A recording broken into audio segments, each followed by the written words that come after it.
कैसे हो बेटा आप। हमने क्लास 10th के कम्प्लीमेंट्री फोकस प्रैक्टिस क्वेश्चंस की पार्ट्स नंबर 3 आपके पास आज करेंगे बेटा। पार्ट नंबर हमने फर्स्ट में पहला क्वेश्चन स्टार्ट किया था।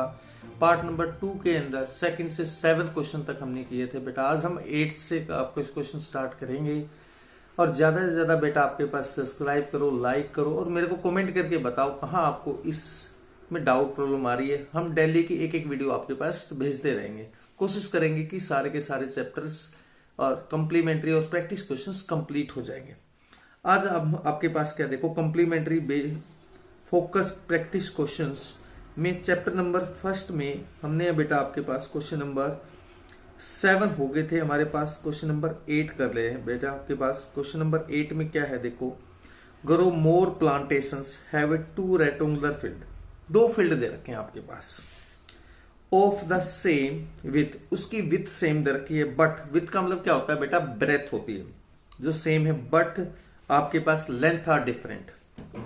ठीक है, 2 आपके पास क्या दे रखे हैं, रेक्टेंगुलर फील्ड दे रखे हैं जिसके अंदर ये लेंथ होगी, ये ब्रेथ होगी। नेक्स्ट के अंदर बात करें तो ये अपने पास क्या है, L ये 1 है, L2 है, ये ब्रेथ।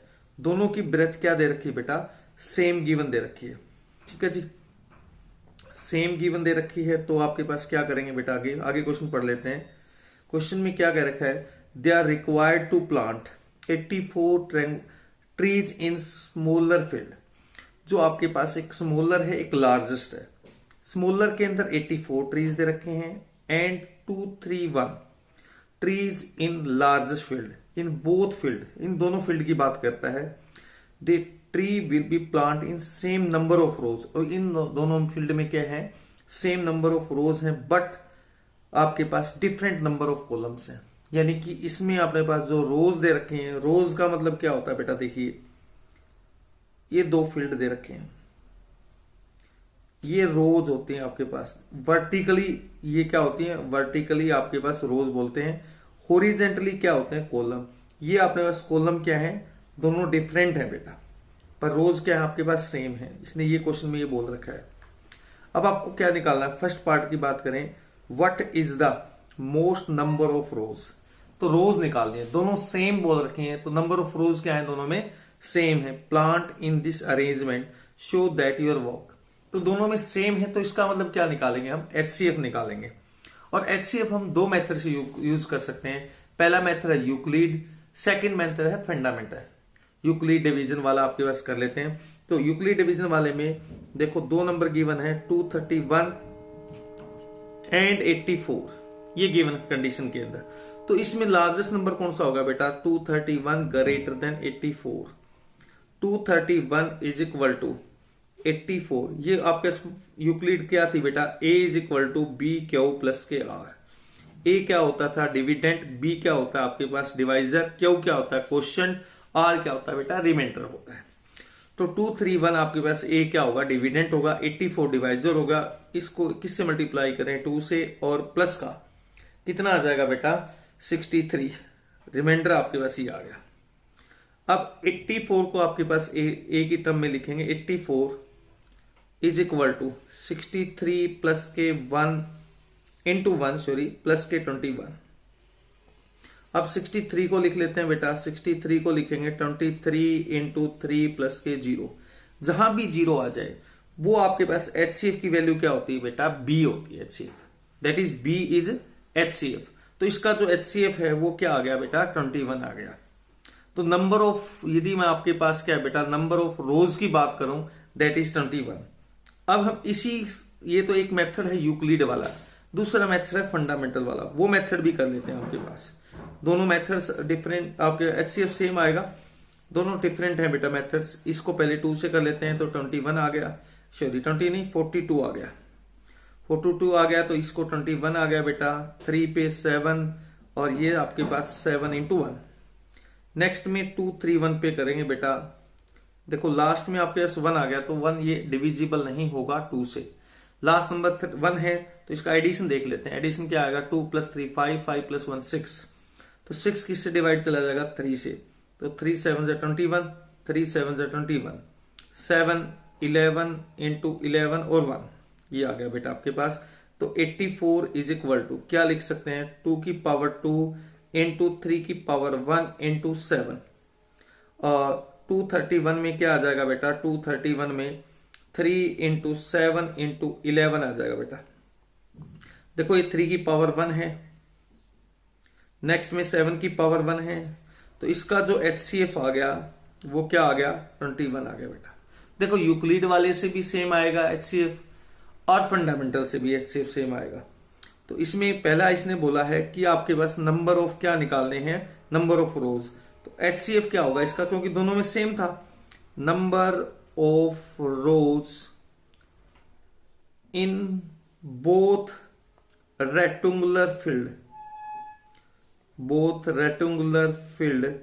तो इसमें क्या आ जाएगा, कितना आ जाएगा बेटा, इसमें 21 आपके पास क्या हो जाएंगे, दोनों नंबर ऑफ अपने पास रोज में दोनों सेम हो जाएंगे। ठीक है जी। अब सेकंड पार्ट देख लेते हैं आपके पास। सेकंड पार्ट में क्या बोला गया बेटा, सेकंड पार्ट के अंदर इफ द ट्रीज अपने पास, if the trees are plant number of rows obtain in first part. First part में तो हमने दोनों में क्या कर लिया, रोज निकाल दी दोनों के अंदर। How many column will be each field, तो कॉलम निकालने, तो फर्स्ट के हम कॉलम निकाल देते हैं, सेकंड के कॉलम निकाल देते हैं। फर्स्ट के कॉलम कैसे आएंगे बेटा, फर्स्ट जो अपने पास है, फर्स्ट प्लांट का जो अपने पास कॉलम की बात करें, फर्स्ट प्लांट के कॉलम टोटल कितने थे बेटा, इसमें फर्स्ट में 84 थे। नंबर ऑफ रोज कितने आए हैं, इसमें नंबर ऑफ रोज 4 आए हैं बेटा आपके पास, दोनों में सेम थे नंबर ऑफ रोज। या आपके स्विथ की बात करें तो इसमें कैंसिल आउट करेंगे तो ये 4 आ जाएगा।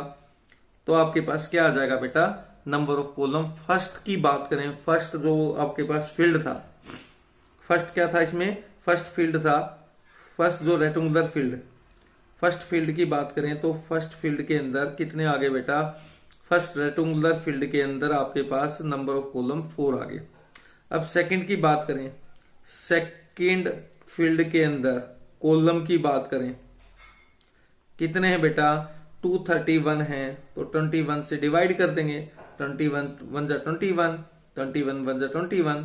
तो दोनों में क्या आ गए, देखो बेटा, एक में तो कॉलम 4 आए हैं, दूसरे में कॉलम क्या आ गए, 11 आए, और जबकि नंबर ऑफ रोज दोनों में सेम कितनी है, 21 है बेटा। ठीक है। नेक्स्ट क्वेश्चन देख लेते हैं बेटा। इसमें नेक्स्ट क्वेश्चन क्या कहता है, फाइंड द ओल पेयर। ओल पेयर का मतलब आपको सभी के सभी पेयर निकालने हैं। फिर आगे कहता है positive integer whose sum is 31, यानी कि दो जो आपके पॉजिटिव इंटीजर उन दोनों का सम कितना है, 91 है, उनका HCF कितना है, 31। शो देयर वर्क, वर्क करके दिखाना है बेटा आपको।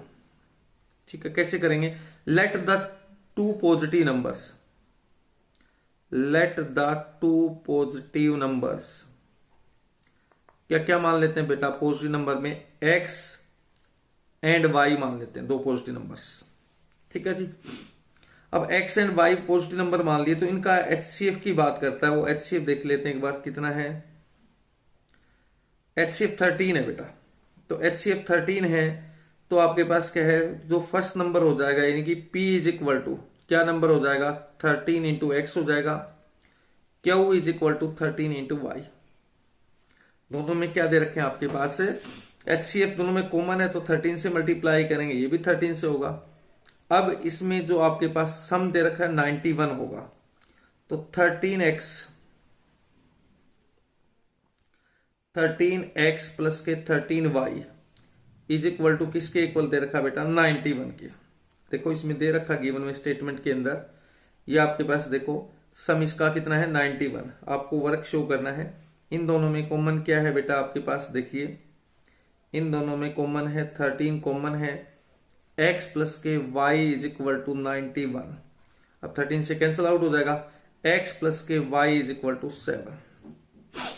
अब क्या क्या पॉसिबल हो सकती है x की वैल्यू, x की वैल्यू देखो बेटा, x की वैल्यू 1 होगी और y की वैल्यू 6 हो जाएगी, x की वैल्यू 2 हो जाएगी, y की वैल्यू अपने पास क्या आ जाएगी बेटा, इसमें 5 आ जाएगी। अब x की वैल्यू 3 हो जाएगी, तो y की वैल्यू 4 आ जाएगी बेटा। नेक्स्ट में आपके पास x की वैल्यू इसमें नेक्स्ट के अंदर बात करें तो x की वैल्यू 4 हो जाएगी और y की वैल्यू भी 4 होगी बेटा। ठीक है, अब ये कितने आपके पास देखो 4 आउटकम्स हो गए आपके पास। 4 कितने हो गए, x की वैल्यू 1 है, y की वैल्यू 6 है, x की वैल्यू 2 है, y की वैल्यू 6 है, x की वैल्यू 3 है, y की वैल्यू 4 है। और आपके पास क्या है बेटा, आगे भी बन सकते हैं इसके पेयर। आगे बनाएंगे तो क्या आ जाएगा बेटा, देखिए x की वैल्यू 5 हो सकती है, y की वैल्यू बेटा अपने पास क्या 3 हो सकती है, x की वैल्यू 6 हो सकती है, सॉरी y की वैल्यू 2 होगी बेटा, क्योंकि सम 7 दे रखा ना, y की वैल्यू 1 हो जाएगी बेटा। ये इंटीजर है। अब वैल्यू के अकॉर्डिंग हम रखेंगे, तो वैल्यू के अकॉर्डिंग देखो हमने कितनी वैल्यूज बनाई है, 6 वैल्यू बना दी। x की वैल्यू 1 2, क्योंकि इन दोनों नंबर का कितना है सम 7 है। x की वैल्यू 1 2 3 4 5 6 ये होगी, y की वैल्यू 6 5 4 ये अपने पास 3 होगी बेटा। y की वैल्यू कितनी होगी, 3, क्योंकि दोनों का सम कितना आना चाहिए, 7 आना चाहिए। तो इसके अंदर बेटा वो जो बनेंगे वो कैसे बनेंगे, देखिए ये तो एक्स वाई की वैल्यू पॉसिबल होगी, जबकि आपके पास क्या बोला गया था हमने, ये आपके पास क्या है बेटा, यहां पे आपके पी और क्यू नंबर्स निकालने थे आपको। क्या निकालने थे, पी और क्यू। पी और क्यू नंबर्स कैसे निकालेंगे, देखिए P is equal to 13x given था, x की वैल्यू क्या रख लेंगे, इसमें नंबर आ जाएंगे, x की वैल्यू 1 2 3 4 3 रख लेते हैं, 4 यहां पे 13 इंटू 1 कितना आ जाएगा बेटा, 13 आ जाएगा, 13 इंटू 2 अपने पास 26। ये पॉसिबल आउटकम हो सकते हैं बेटा। इसके नेक्स्ट में आपके पास आ जाएगा, देखो 13 इंटू 3 आ जाएगा बेटा, कितना आ जाएगा 39 आ जाएगा, 13 इंटू 4 आपके पास 52 आ जाएगा। ये तो सिंपल एक्स की वैल्यू रख रहा हूं बेटा। अब यदि मैं वाई की वैल्यू रखूंगा ना, तो वाई की वैल्यू में भी आपके पास यही कंडीशन आएगी। वाई की वैल्यू में आपके पास देखो क्या था, Q is equal to 13p था बेटा। 91 आना चाहिए, 91 से सम ज्यादा नहीं आ सकता बेटा, 91 और से लेस देन भी, यानी कि 13 इंटू वाई था बेटा। ये 13 इंटू क्या था, वाई था आपके पास, 13 इंटू वाई। अब वैल्यू डालेंगे किसकी, वाई की वैल्यू डालेंगे, वाई की वैल्यू डालेंगे। वाई की वैल्यू क्या पॉसिबल ली थी हमने, 1 2 3 4 5 6 ये वैल्यू ली थी, और ये सारी वैल्यू इसमें पॉसिबल वैल्यू हो सकती हैं।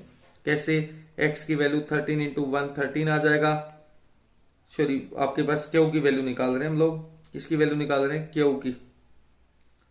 Q is equal to 13 into 2 आ जाएगा, फिर आपके पास 13 इंटू 3 आ जाएगा बेटा, क्यू की वैल्यू निकालेंगे, ये 39 होगी। तो ये सारी पॉसिबल आउटकम्स हम इसको लिख सकते हैं बेटा। क्या लिख सकते हैं, पॉसिबल आउटकम इसको लिखा जा सकता है। तो ये अपने पास क्या अलग अलग आपके पास क्या है बेटा, वैल्यूज आ गई, क्या आ गई, अलग अलग वैल्यूज आ गई। तो इससे अपने पास क्या है, पॉसिबल सारे के सारे ये बताने थे कितने पॉसिबल आपके पास हो सकते हैं। तो ये हमने क्वेश्चन नंबर आपके पास क्या है 10 कर लिया बेटा। अब 11th क्वेश्चन कर लेते हैं। 11th क्वेश्चन में क्या बोल रखा देखिए, इफ द नंबर, ये नंबर दे रखा है, is divisible by A number between 3251 and 3701। इन दोनों के नंबर के बिटवीन एक ऐसा नंबर है जो इसको डिविजिबल करना है। इसमें यह बताना है कि स्टेट ट्रू या फॉल्स होगा, या below the statement above the remainder, and justify भी करना आपको आंसर को। द रिमाइंडर इज ऑलवेज, देखो ये आपने स्टेटमेंट ट्रू है, क्यों ट्रू है बेटा, इसमें आपके पास देखिए ये अपने पास जो जिससे हम डिविजिबल करें उससे रिमाइंडर क्या आना चाहिए, ऑलवेज लेस देन ही होता ना। कोई भी हम आपके इस नंबर लेते हैं, एक नंबर ले लिया हमने 5, छोटा सा एग्जांपल लेते हैं, 2 से डिवाइड करेंगे तो ये अपने पास 4 इंटू 1, तो ये जो 1 है रिमाइंडर है वो किससे डिवाइजर से क्या आना चाहिए, कम आना चाहिए। तो ये स्टेटमेंट क्या होगी बेटा, ट्रू होगी आपके पास। स्टेटमेंट क्या होगी, ट्रू आपके पास होगी। The number is always more than, अब देखिए बेटा जिस नंबर से हम डिविजिबल कर रहे हैं वो नंबर, इससे बोला कि रिमाइंडर इससे मतलब क्या ऑलवेज ग्रेटर देन होना चाहिए, नहीं स्टेटमेंट क्या है ये फॉल्स है बेटा, क्योंकि जिस नंबर से हम डिविजिबल करेंगे उस नंबर से रिमाइंडर ज्यादा आ जाएगा तो वो पॉसिबल नहीं हो सकता। जैसे ये बोलता है कि आपके 7 से 2 से डिविजिबल करें, 2 3 जा 6 इंटू 1, ये जो 1 है वो 2 से ग्रेटर देन होना चाहिए, ये तो स्टेटमेंट फॉल्स होगी ना बेटा। नेक्स्ट आपके पास पार्ट पढ़ लेते हैं। क्वेश्चन नंबर 3 में the remainder can be less than, इस नंबर से, जो नंबर पहले ऑलरेडी गिवन था इस नंबर से बोला लेस देन, नहीं बेटा कंपलसरी नहीं है। जब आपके पास ये इसने ये पूछा है, जैसे हम 7 को डिवाइड कर रहे हैं 2 से, जो रिमाइंडर है 7 से लेस देन आना चाहिए। बस 6 भी आ सकता है, 5 भी आ सकता है, 4 भी आ सकता है, 3 भी आ सकता है, 2 भी आ सकता है, 1 भी। तो 6 तो बेटा यदि हम 2 से डिविजिबल कर रहे हैं तो 6 तो रिमाइंडर पॉसिबल ही नहीं है। ना 5 पॉसिबल है, ना 4 पॉसिबल है, ना 3 पॉसिबल है, ना 2 पॉसिबल है। तो क्या होना चाहिए, डिविजन जो आपका रिमाइंडर होना चाहिए वो डिवाइजर से क्या होना चाहिए, लेस देन होना चाहिए बेटा। तो आपके डिविडेंड का तो कोई इसमें इशू नहीं होता ना, डिविडेंड का क्या होगा, कोई इशू नहीं होता आपके पास। तो हम किससे नंबर देखते हैं, डिवाइजर से आपके पास क्या है, लेस देन देखते हैं बेटा। हमारे जो बच गए क्वेश्चन हम नेक्स्ट वीडियो में देखेंगे बेटा। Thank you.